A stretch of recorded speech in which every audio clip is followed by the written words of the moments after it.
Hello everybody, thank you very much for clicking on my video. We're doing a force feedback settings video here. Just simply going to show you all my force feedback settings and my butt kicker settings, so that if any of you out there want to have a look, see how it feels for use, then you can. I'm running a podium DD1 Fanatec DD1 wheelbase with the Porsche 911 GT3 RS wheel rim attached to that podium wheelbase. This wheel rim does not have vibration motors in it, whereas some of them do, but we'll come across that a little bit later on in the video. I'm just going to literally explain to you settings I'm using, and then you guys can copy them and see how you feel, because someone in one of my other videos just commented saying it'd be cool to know what I'm running so they can see how it's feeling. He's recently got himself a 911, he's recently got himself a podium DD1, and I guess he would like to check out what it is I'm running so we can see how it feels. In iRacing, I run a program called IRFFB. That's iRacing Force Feedback. It's a program that came into existence because iRacing's force feedback used to be quite terrible, as far as I know. I've only been iRacing for about 6 or 7 months, so I don't know the days of old, but this program was used back in the day, and one of my friends suggested I use it just to give it a try, and I feel like the detail that comes out of IRFFB is much, much nicer than the detail that I get from iRacing. That's just my personal opinion. You know, you guys can make your own mind up about if you want to try that or not. It's very, very easy to download, install, and set up just like you would any other program on your PC. All IRFFB does is take the force feedback that iRacing is sending out and intercepts it on its way to your wheel, changes it all to its liking, and then sends it onto your wheel. So it's just a little bit of a diversion from the force feedback through this program and then to your wheel. So it works very, very simply, pretty much. Let me just jump into this view for you. We are currently in a Porsche 991 RSR at Laguna Seca. This was just for the purposes of being able to get up my settings in iRacing a little bit later on, which are almost irrelevant, but you'll see later. The program that I run my force feedback from is called IRFFB, as I've already said, and this little puppy looks like that. So there you go. There are the settings inside IRFFB for my wheel that I'm running. Now, this can be changed per car, so it's car specific, and that is why I really, really rate this software, because no matter what car you jump in, every car will feel different on the force feedback. For argument's sake, a Mazda MX-5 is going to feel very, very different to a Porsche 991, and that's going to be changeable and adaptable in the steering for you to get it to your liking. So these are the settings that I have for my 991 RSR. This suspension bumps here is about the only one that I move around and slide around based on the racetrack. These will all stay the same because I've found all of these to be just where I like them, and I don't want them to change. So that's understeer effect. Seat of pants effect is one of the effects that IRFFB adds to iRacing, and it's just an effect that kind of gives you a little bit of a pre-warning to the car oversteering or understeering and things like that. You know, that kind of feeling that you would get in your belly when you're driving a car. It tries to replicate that through the wheel. Does a really good job of it. The force, this slider here, maximum force, is basically how much force the wheel's going to have, and these I've never touched, and I just leave them alone. I have played around with them and they make my wheel feel worse, so I leave them at 0. So for me, the 991 RSR is at 25 force, and these various settings for the other settings in the car. Suspension bumps is basically when you get whacks on the track or hit the curb, it's how much it's going to jolt you and rip the wheel around out of your hands, basically. This is the only one I will slide up and down based on track. If I go to Sebring, I would knock it down to sort of 55, and if I'm at somewhere really smooth like Catalunya, I'd put it up to about 75. But generally for me, it's between 55 and 75, depending where I am. And most of the time, I leave it about 65-ish. It's around about there, and then that's where I'd make my adjustments from. So that is IRFFB. When you click this toggle here, it's called Use Car Specific Settings. If I had that off, it would just be a generic global setting for all of the cars. So you would slide these about, and that's what it would set for all of your cars, no matter what you're driving. If you do this, it will remember each specific car. You haven't got to go up here and file save or anything. Just do your thing. It knows that I'm in a 991 sitting in iRacing.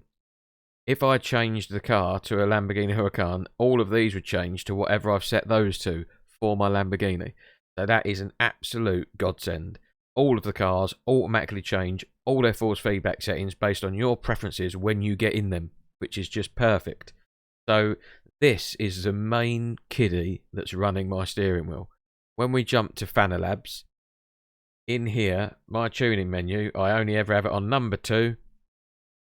I don't need to use any of these because IRFFB is changing all of these settings based on, not these settings, it's changing the settings in IRFFB based on the fact that I'm in that car.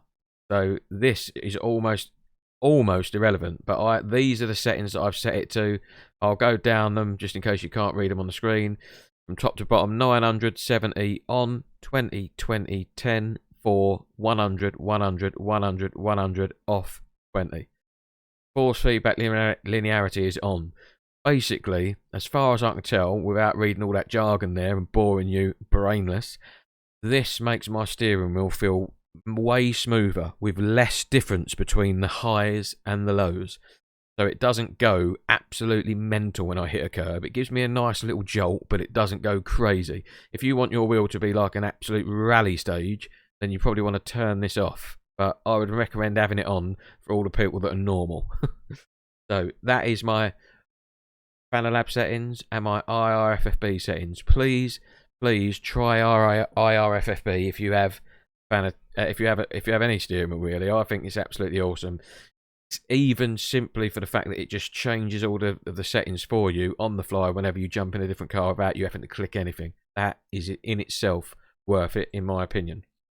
If we go into iRacing now, oh sorry guys, let me just put that down. If we go into iRacing here, we'll click to get out of the car, go to my options, and here you can see all of my available settings to adjust the force feedback in iRacing, which is why I said it's irrelevant, are greyed out and gone now because there is another program that's taking care of all that.